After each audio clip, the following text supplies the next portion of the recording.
When was the last time I saw you? Last time that would have been probably in LA. Oh my And God, that's going back like 2014 for me. yeah, let me see. I feel like the last place, where were you, the last place? You were in North Hollywood for a little bit. And then That was my I'm trying last to, apartment was North Hollywood.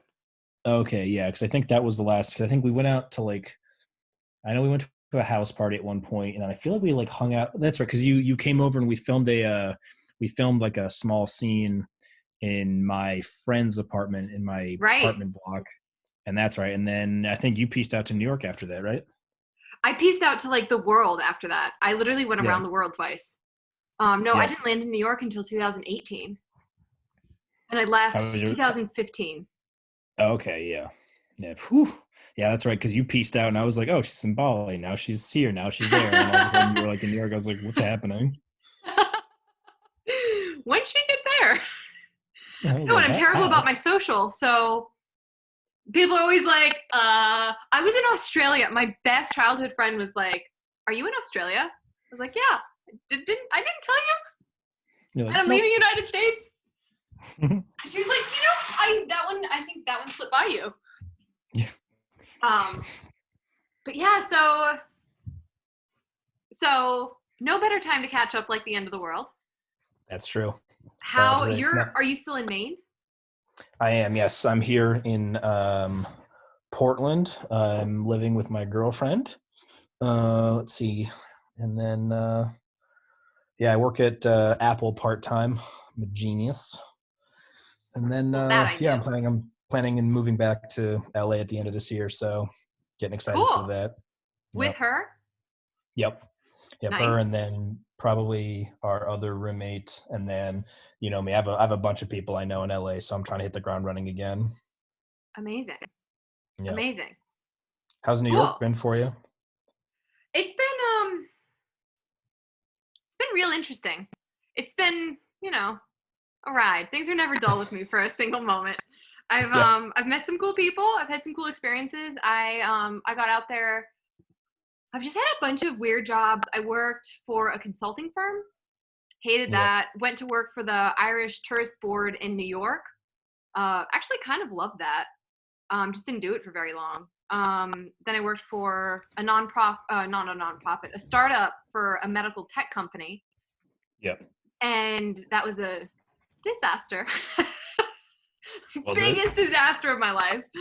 Ugh. Yeah, and then I was like, why am I not in fitness? Like that's what I do, that's what I love. So I went back to fitness Yep. and yeah, never looked back. But now I'm actually looking at getting into nursing school for my master's. Nice. Yeah, Yeah. because I know you were a trainer at Equinox for a little while, right? Yeah, yeah, for a Yeah. year. Yeah. How was that? All the noises. No, I I saw shouldn't. the from your I think with your Insta page, your fitness stuff that you're doing. You're also doing like personal coaching stuff too. Is that right? Yeah, yeah, I do a lot Yep. of different stuff. I definitely didn't fall into that typical trainer mold. I see a lot of different people with different needs, and everything from people who are wheelchair bound to people who want to run ultra marathons that have never had an injury, and everything in between. So yeah, it's pretty diverse, and I definitely don't have a client base. It's like a one mold fits all, but I like it. It keeps it Oh yeah. interesting. I got you. Yeah. It's the way to do it. Yeah. How Your turn. Go. Let's see. I've been you know me, I've been working out hella a lot. Um just to stay active and fit. Stuff with Apple's great. I mean, especially through all this stuff, they're actually just paying us our regular just salary through the whole thing. So I'm Wow. at this point now, I'm on like a 2.5 month vacation. So that's pretty nice. Oh darn. Maine's been great. I came back originally to be with my family after my last relationship that was like just horribly emotionally abusive, which like destroyed me. So I was like, Yeah. yeah, I need to like get the fuck out of this place for a little while. Yeah. Which is too bad. I mean, if I'm going to leave like a place, I'd rather it be because it's like, oh, kind of like my own choice rather than like, oh, I'm literally going insane. Yeah. but but Maine's been great. I don't know if I told you my first job here when I was here was parking enforcement. I booted cars. So I booted Yes. cars for $15 an hour plus $10 each boot. So there was about a year there where I was literally just a straight savage, just like getting screamed at by people being like, yo, thug life, catch it. Just like Wow. slapping boot notices and just having people would be like, yo, you're the worst. I'm like, that's all right. I get paid for it. So you know what? Just hit me with them. Just tell me everything you hate about me. Feel free. Let me have it. Just let me have it. Seriously, and out of an emotional, like abusive relationship that had to just feel kind of savage and good. Yeah, it was pretty nice. I was like, you know what? There's literally no insult that anyone can tell to me now at this point that I have not heard at this point. Like if you can actually come up with a new one that I haven't heard, I'll be really impressed. Wow, I had no idea you were going through that. Yeah. Yeah. I think you met Sorrel at one point. She was the Latina woman I was dating for a little while. Oh, Yeah. yeah, So it started off great. It started off at like a 10 and it was great. And then like 6 months into it just became like a complete disaster. And because I'm way too nice for my own good and just, that you are. I will try to make it work with someone until it literally kills me. And then once it even kills me, I'm like, well, I should still try to make it work. And I'm like, nope, just Yeah. no. What was So the final straw? What did she say or do that was just like I can't? I It's just think it too was just, I toxic. mean, there was that feeling of just like coming home and seeing her there just filled me with this like dread. Like just like the idea of being at work and not being at home was more like I felt safer at work and not being home than I did just being around her. And it Wow. was just like, look, like you can't like I understand it's one thing certainly to have conflicts with people and you will have those kind of issues with someone, but I didn't really have that baseline feeling that she genuinely wanted what was best for me. And he's like, you can't, if you don't feel that way with someone, like if you don't even trust that they're there for you and have your best interest at heart, it's just not going to work. So Yeah, yeah. It's that different was to have that a was hard to conflict. deal with, but yeah. And then, yeah, it was just like, she, and me, I don't yell at all. And she would just like yell at me all the time. And I was just like, this is the worst, the Wow, actual worst. So wow. I'm so sorry to hear you're going through that, but I'm so glad you found your way out. yeah. Yeah, it took me a little while, and then when I was here, I was just like I swore off women for like a year. I was like never again. It's like literally Yeah. like catch me with a man before you catch me with a woman. Like at this point, like this is the actual worst, like the worst. Oh Wow. God, It yeah, stresses you out. I can tell just thinking about it. yep, yep. I was Wow. at this point now, like I've had the closure, and I've been able to finally like kind of digest it. And she gave me her interpretation of an apology like a long while later. So I was like, you know what, even if it wasn't the apology that I wanted, I still got something. I can't be picky. Some people never get an apology. So, Yeah. you live and learn. So, What do you think? I mean, other than just swearing off women, what do you think was huge for you in your growing process of just healing from that? um, I think the first thing that I really had to do was just focus on myself in terms of, once you're in a relationship like that, you really find out where your boundaries are. Like what are acceptable things that you will put up with someone. Like, we all have our traits and things that, might reflect poorly on us or our own insecurities. And it's one thing to try to help address someone with that. Um, I've got things that bug me and things that don't sit well with me, but there's that baseline need for having a sense of like this person cares about me, this person has my best intentions at heart, rather than that kind of feeling like, oh, I don't even know if you care about me.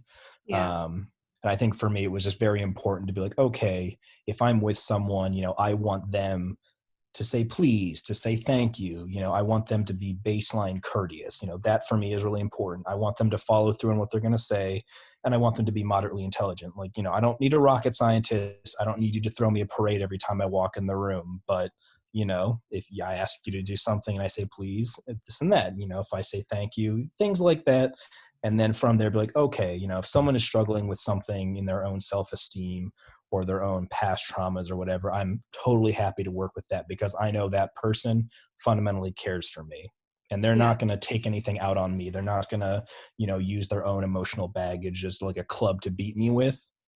And then that was I think the hard thing for me because I was like, yeah, I'll just, even if she's really mean to me, like it's just because I can fix her. And it's like, no, like my job is not to fix someone. My job is to kind of help maybe someone grow, help them develop, but it's not for me to fix them And that's Yeah. not something that they should do. And again, it's not their job to fix me either. Some of my own toxic traits need to be addressed by me, not other Right. people. So that was a hard one for me to learn, especially too, because you can light yourself on fire and someone's going to tell you that you're not warm enough. You can Yeah. lay down on the ground, someone's going to tell you you're not flat enough. So at this point, it's just, where do you find the line between I'm going to work hard for this person and compared to like I'm just not going to self-immolate myself for someone who doesn't care. Yeah. And just as a person, you are such a giving, caring person that I could see you really easily being roped into unintentionally trying to care for and fix and take care of someone. And that is not the point of a relationship. The point of a Yeah, relationship is to grow into better people together as part right. of a joint process, not part of a, well, I'm going to abuse you because I've been traumatized by X or Y or Z.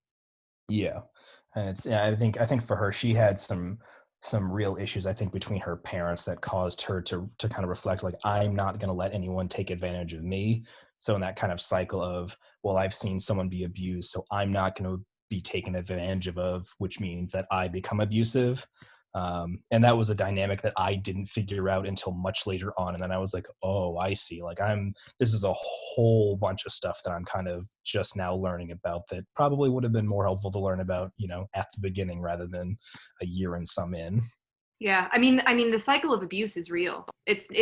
It's studied because it's hard to break and it's hard to escape. And if you're an abused person, it's a tough life, but it's a cycle.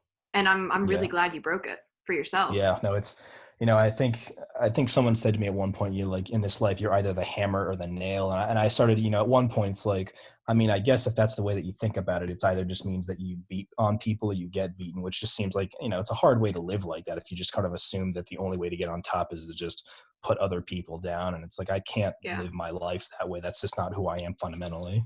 Yeah. No, I agree. I think that's a mindset. I don't think it's how we all innately are. Yeah. Yeah. What's one thing that you think you've learned from that you've taken into your next relationship? I assume if you're living together and talking about moving to LA, things are going well. Yeah, so it's been going really well. I think again, it was being very sort of honest at the upfront, being like, look, I'm the kind of person that is very giving, very caring, but I've learned that it's like if I start to feel like you're taking advantage of me or you're just using me as a pin cushion to blame your problems on, to not address your issues, I'm out of here. Like Yeah. I'm too old to deal with this shit. Like I shouldn't have to teach you the elementary school yard playground rules of how to be nice. Like, Yeah. I'm sorry, we're all adults. Like, it's one thing to be like, oh, how do you process trauma? That's a process I'm happy to work through with someone, not, oh, you should be nice to people. Yeah, you Yeah. probably should be nice to people. And so Yeah. that was something I think very, very early on I kind of said was like, hey, look, I'm willing to help you through anything that you're doing here. But unlike my previous relationship, like if you start becoming abusive or you're just mean to me, like catch me outside, I'll be driving away. Yeah. And I think that was really helpful for her and for me. Um, but again, it's like, you know me, it's like, I'm still willing to work with someone. And for me, the thing important was like, look, I don't care the issues that you struggle with or your, whatever traits that you have that you kind of want to improve upon yourself. If you're nice to me, I'm willing to work with just about anyone. And that Yeah. was really the most important thing to me is that like, look, kindness, I mean, there's no monetary value that you can put on kindness. So it's like, as long as you're kind, that's really all I ask. Yeah. Wow. Yeah. Lots happened. Yeah. Yeah, and especially I think also too with my 30th birthday that just passed, I feel like this sort of sense of just like, you know what, I forgot we're unless 90 babies together. yeah, I'm 30, I'm old, getting Oh gray God. hairs. I'm probably September. Ah! yep. You ready for it? Yep. Nope. No, Yep. don't make me do it. It's like I don't want to do this now. But I mean, for me, actually, it was actually pretty nice. Once it happened, there was this like almost kind of feeling of zen of just like, I'm only going to worry about the things that I can directly control. And outside of that, unless you're my immediate family or you enrich my life in a meaningful way, like I'm just not going to worry about it. And it's also, it's a good way to kind of part ways with your insecurities and be like, you know what, there's always someone going to be better looking than me, probably stronger than me, nicer, whatever it is. I mean, there's all I'm not sure kinds of about things. stronger. I see you lifting. Fair enough. Fair enough. Well, I'm always trying to improve, but but I think especially too, especially these social media days where it's like you can go on Instagram and find someone 10 years younger than you, $100 million richer, living the best life. And you start to be like, wow, I am truly just a sucker, Yeah. truly just a sucker. But then I'm like, you know what? I'm age 30. I'm debt free. Life's pretty good. You know what? I got a roof over my head. I eat warm food every day. I have a great family, great girlfriend. So you know what? Could be a lot worse. Yeah. Could be much worse. I think that's so important to bring up right now because so many people I know are dealing with anxiety and stress, and I just have started wondering how much of it is social media inflicted because we're all on social too much right now. Yeah. And even myself, like I feel myself scrolling through Instagram and I'm just like, I feel this burden and anxiety. I'm like, I have a great fucking life. I have a 401k. I have a savings account. I have no debt. Yeah. Why Well, am I feeling so strange right now? Well, I think because on social media, you get these two messages of like, unless you come out with a new skill and you haven't honed, some new talent, you wasted your time and, everything's fine. Don't worry about it. And I think, for certain kind of people, they gravitate one towards the other. And it's really hard to find a kind of middle ground between those two things. And you have half the people flexing really hard, showing off like all their new stuff they're doing. And then the other half of people being like, maybe we should all just take it easy and kind of focus on ourselves. I like to think there's a middle ground where, you can try a new hobby, start something, go somewhere from there, but it's not like you have to every single morning solve the world's problems. Like there's Right. just not enough time in the day and you're just going to end up driving yourself crazy. Right. And especially now that we all have way too much time to think, it's really easy to let that feeling of I haven't done enough with my life just sit and fester. Yeah. And in the reality, in a couple months, we're going to be back to our normal lives and doing our thing. And I think what we can take from this period of our life is not necessarily like, oh, I have so much less than, this person whose profile may or may not be as they depict it. But hey, I use this time to learn a new language or to work on this or to work out more or to work out less or to let an old injury heal. And I think it's, I was talking to someone the other day and they were talking about how it's going to be the things that we take out of this time in our lives that'll determine who we are in the future. Because this is going to be something that lives with us. Yeah.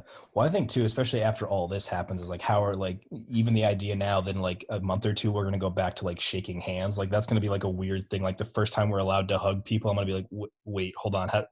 What are hugs? Right. What is and that? You know me, I'm always like, come here, come give me a hug. And all the time I'm like, oh yeah. Do the elbow thing now. Like hi. T-Rex arms. Yeah. That's all you can do. It's like, oh, God. Yeah. No, it's so just in that vein, what have you been working on? Like what are you using this time to do? I've been doing a lot of house projects. We're trying to get this place kind of squared away so that when we go to LA, we can rent it out. Portland housing prices are pretty nice. You own it. So it's like one of those things too, where if we kind of paint the place, spruce up a couple of things, we can rent this. Is this something you're renting that you're going to re-rent, or do you own this place? So my girlfriend owns this place at this point. Wow. Yeah. Good for her. So she's a Navy veteran. So veterans get much better financing rates, and there's like no money. They don't have to charge like money down or anything. So you end up saving like a shit ton of money. So doing it that way just made much more sense. And especially here in Portland, where it's like, I mean, you can pay like $1,600 to rent something, or you can pay $1,500 and rent something that's much better.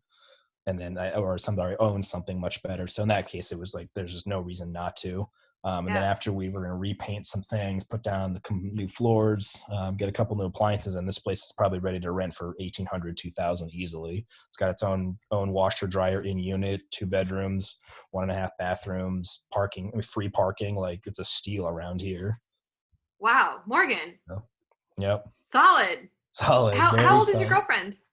She is 26. Wow. And she has her shit together.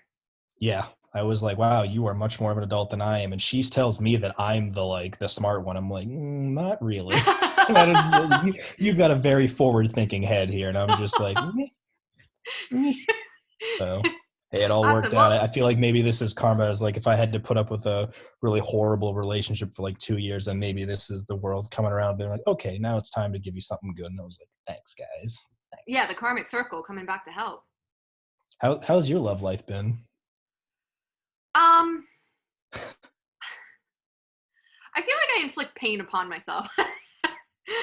um, I I probably shouldn't advertise this. I've been kind of in a long-term fling with someone. Don't know why.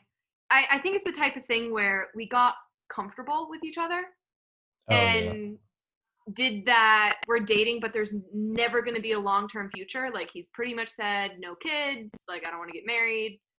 yeah, So and I think now being apart, we're kind of starting to address this. Well, I'm not getting yeah, younger.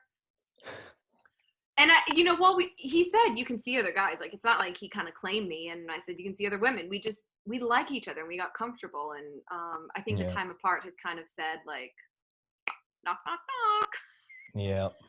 Well, I mean, it's good to have that conversation at some point because I feel like it's easy for two people to start in the same place, but especially in these times where it's like this is the wildest time in human history so far, and we're Yeah, only in fucking April, so who knows what's going to happen?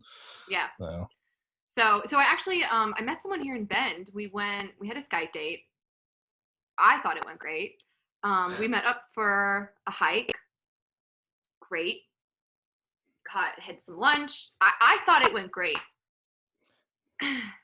He told me a couple days later that I wasn't a long-term prospect. nice. Okay. That's good. So, Yep. licking my Still wounds. just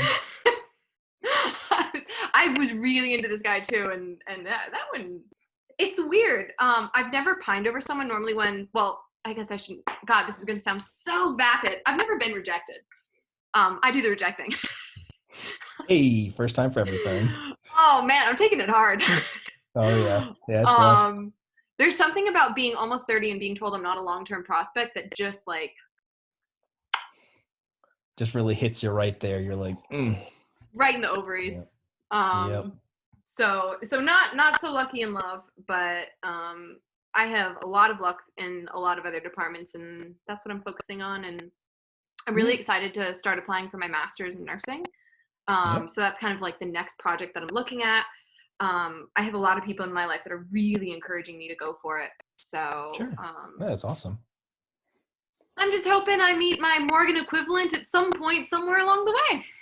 Yeah, it's one of those things where I realized the less that I worried about it and kept looking, the moment it kind of landed in my lap. And I figured it was one of those things where I had to kind of get over my own sort of issues and then to finally kind of reopen myself and finally start sort of letting myself kind of venture out and do things. So I have a feeling you'll find someone great. It'll be totally fine.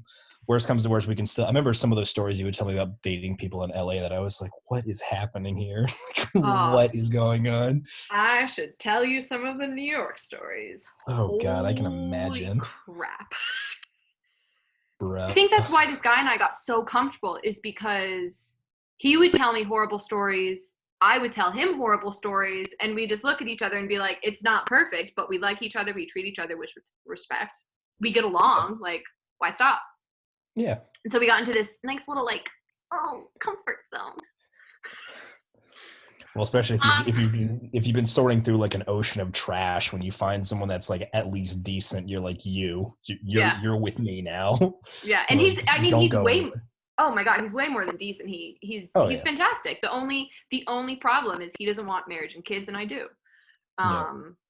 Otherwise I'd never consider leaving him.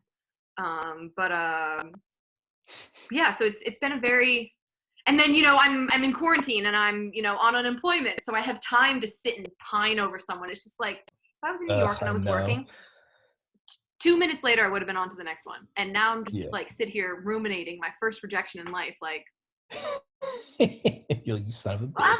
motherfucker. Yeah. Do you know So who I am? Do you know? do you know what I could do to you?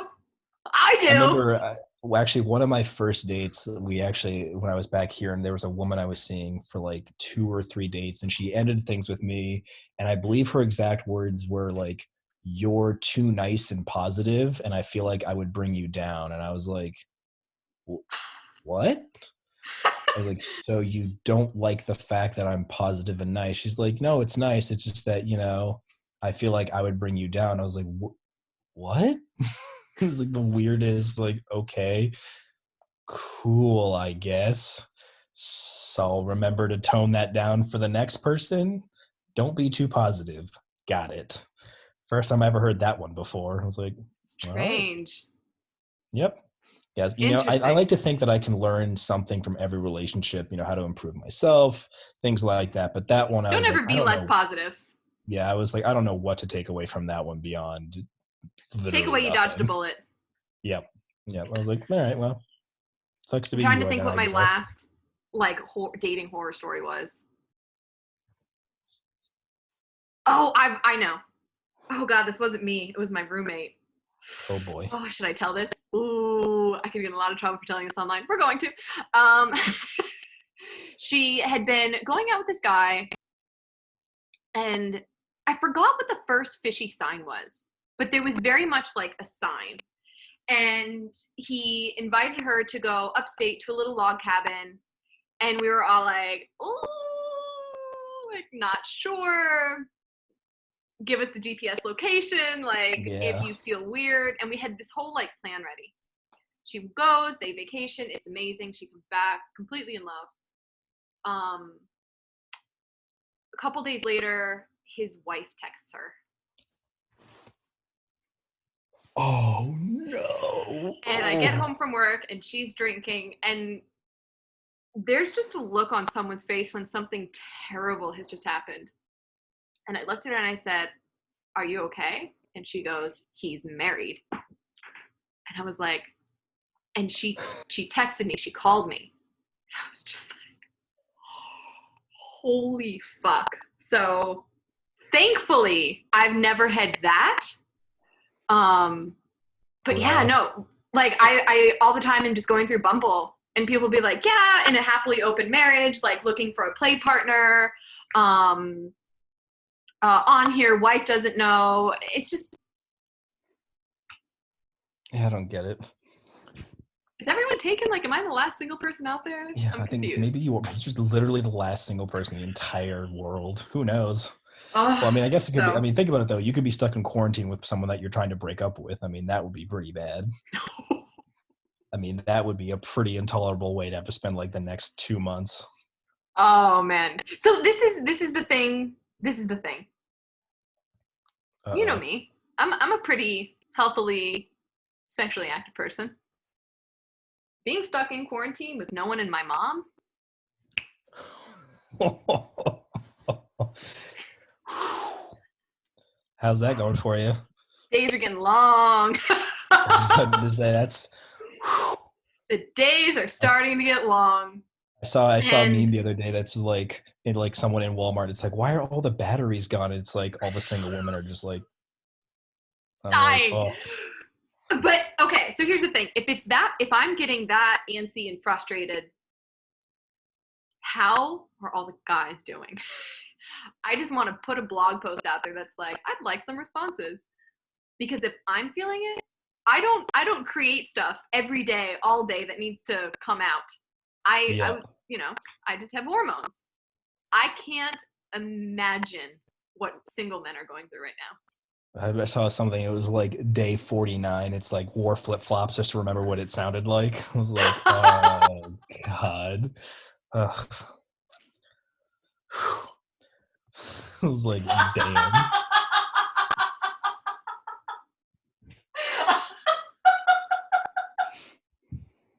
I That was my think that is reaction the too. funniest thing.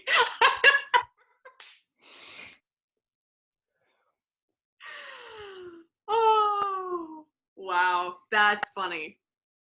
And yeah, I still can't decide. It's like, would it be worse to be single, or would it be worse to be stuck like in quarantine with someone you're about to break? I feel like that's a pretty like tie though. Like it could be pretty intolerable either way. Oh man, if I was stuck with someone I didn't want to be with, they would just end up bound and gagged, and I'd ungag them to feed them every now and again and allow them bathroom Yeah, breaks and then just tie them back up. yeah. I mean, you gotta stay sane somehow. You know what? Could be worse. You know what? Fuck it. Gotta So do what you speaking gotta of do. Speaking of bound and gagged, I started jujitsu. Nice. I love it. Yep. Most incredible thing ever. And I think just like kind of tying this all together, it has given me the mental clarity to survive quarantine. Oh yeah. Because it's all about waiting and just waiting for the right moment. And you have certain grips, and maybe they're bad, and maybe you're on the bottom, and maybe it's really bad. But if you just wait it out, you can probably find a moment to exploit it and make it better and get a better position and get better grips and tap someone out. And that ability to be in a bad position and wait, it's made all the difference right now. Oh yeah. It's Well, I mean, made I my think it's mom especially too survivable.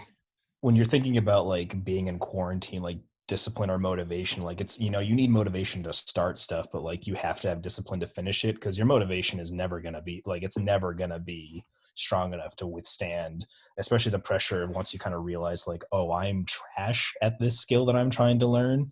And it's like motivation's not going to keep you motivated because then you're just going Yeah. to kind of get in your head and you're going to worry about it too much. Whereas like discipline's going to be like, yep, you're probably going to suck for a little while. And then as you keep practicing, you'll just suck less and less. And like, that's the only way you're going to get through it. And I think that's a really hard thing for people to learn is like, look, you're just going to have to be okay with being a failure at this until you're not.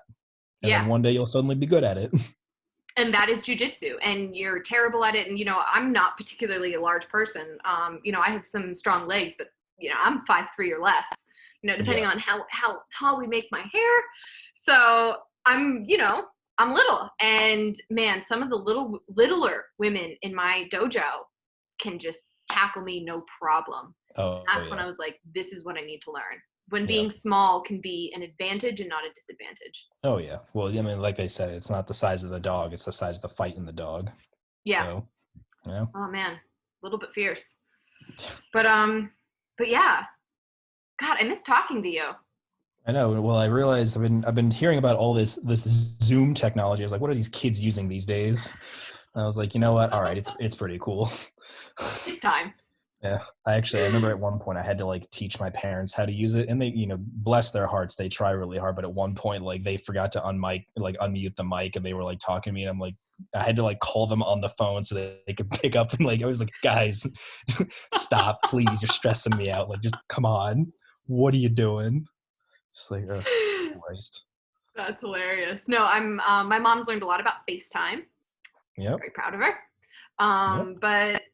But yeah, no, I see all the memes that's like, is Corona developed by Zoom? Like, is this just all a plot ploy by Skype and Zoom and all these?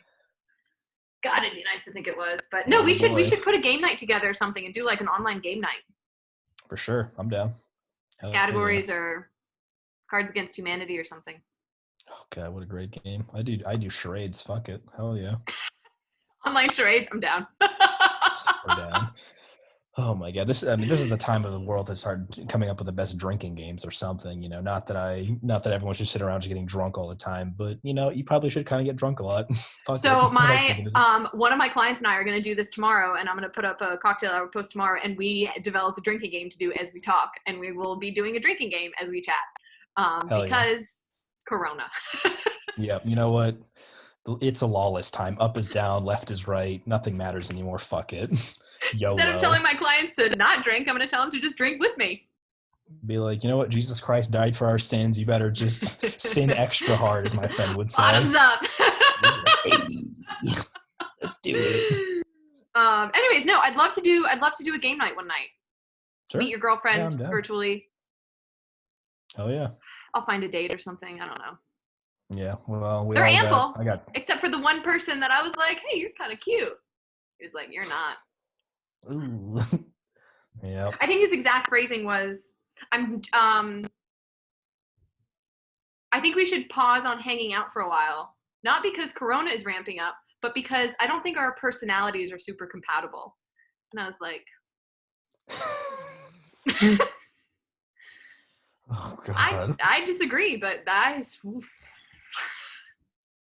You'll actually like this. For a while, I worked at the local YMCA here in Yarmouth in Maine. And there was like, because all the front desk people were all like women in their 40s and 50s, and then there's me. So like the YMCA has like a daycare center for like all the young kids while people are working out, And like no less than 5 or 6 times I had a couple of the YMCA people being like, so we got a couple of moms asking like, what's your deal? And I'm like, I'm not trying to get involved with any 40-year-old women with kids. You know what? Thank you. And it's like, I had a couple of women like take some serious passes at me at the desk. And I was like, you know what? Props to you for trying, but I'm good. Thanks though. Thank you though. Wow. I know you want to tie me up in your basement, but I'm good. Thanks. Thank you. All set. It's all good. I was like, oh. They see you lifting and they're like, oh man, just bend over one more time. Yep. Just it's when you're trying to do a squat, you look up and there's someone like, you're like, yikes. And now you know how women feel every single day at the squat rack. That is exactly how people always ask me, why don't you ever squat at the squat rack? I'm like, because everyone is going to turn around. Yep. Why? When a kettlebell deadlift or squat can do the same thing. I'm almost impressed by like when I see the like 50-year-old men who just stare without any shame. I'm like, you know what? I'm almost impressed by your level of shamelessness. Kind of. I'm a little freaked out by it, but it's kind of funny to me. Like, Christ. That's amazing. It just bothers me, but I'll actually like look. I'll like deadlock on someone and be like, "Do you want to take a picture? It'll last you longer." I'll sign it for you. You can get my autograph. Oh, fucking weirdo. Man. Some people just like. It's like you must think that you look really cool, but you just look like a fucking psychopath. Like, oh man, relax. Or just come up and talk to me and then stare. As long as I know your name, I feel like it's kind of okay. But if I don't know your name, then then you look like fucking Jason Voorhees. Like, relax. Like, come on. Every woman in the world is going to listen to this podcast and be like, I disagree. They shouldn't be doing it at all. But hey, it's true. If you just come up and say hi, I'm like, stare away. You're at least cute. I mean, I figure we're all perverts, whatever. Like, fuck it. Like, I am. You know, like, yeah, it's like. I just don't do it as blatantly as some guys do it. I'm doing it. Like, I just try and be discreet. Yeah, and like be subtle. You know, give it just a little subtlety is okay. It goes a long way. Just a little. Oh. Just do the. I've realized. I'm going to tell you something very strange about me that I definitely should admit on the internet, but it's too late. I have realized I am very into guys' forearms, and I know that sounds strange, but there is something about biceps, shoulders, pass, abs, don't need them, legs, forearms. Oh hi, my name's Sarah. That does it for you. You gotta find a tennis player that they have like jacked forearms. So the club I work at is half. We have an associated racket club, and you always know when either the rock climbers or the racket club members are down because they just have these fucking nuclear fucking forearms. God. Don't look, Sarah. You can't look again. You're with the client. Look one more time and then look back. No, that's when you got to do you got to find someone and just like, who's got really great forms. They're like, oh, sorry, I thought I saw something. I'm like, and you can just be like, you got to just shamelessly try to like see if you can get a hold of them. Be like, oh, there was a piece of dust. There was lint. A piece of dust. Look at that. Cleaning the lint off. You look very nice today. My name's Sarah. By the way, I can do crazy things. But I will say it's kind of a weird thing to really appreciate on guys because they're always expecting you to look somewhere else. And so when you're looking at someone's forearms, they can be like, oh, are you looking at my watch? I'm like, yep, that's what I was looking at, your watch. Yep. And I can be creepy and no one will ever know. It's always good to have an easy out when you just be, yep, that's it. Yep, of course. Watch. Yep. Are you left-handed? Because you're right-handed? Oh, okay. Good to know. Oh, God. I know. And on that very weird note, let's do this again. Definitely. I'll text you. I will. Do you still have my number? Let me Don't say it on the internet. Yeah, I feel like I've switched phones a couple of times and I feel like I've had everything transferred, but I know I lost some stuff because one of my phones went in the water and I hadn't backed it up. And the only number I have for you is a 305 number. That is still my number. Okay. Miami until I die. Are you texting me? Yeah, I'll just see if it gets you. All right. I've got to run. I kicked my mom out of the house, so I could do this. Oh yeah, there you still are. Yep. But But yeah, I'll text you. Let's set this up again and do something, or maybe do a game night. Sure. Sounds good. Sweet. All right. I'll talk to you soon. Talk to you later.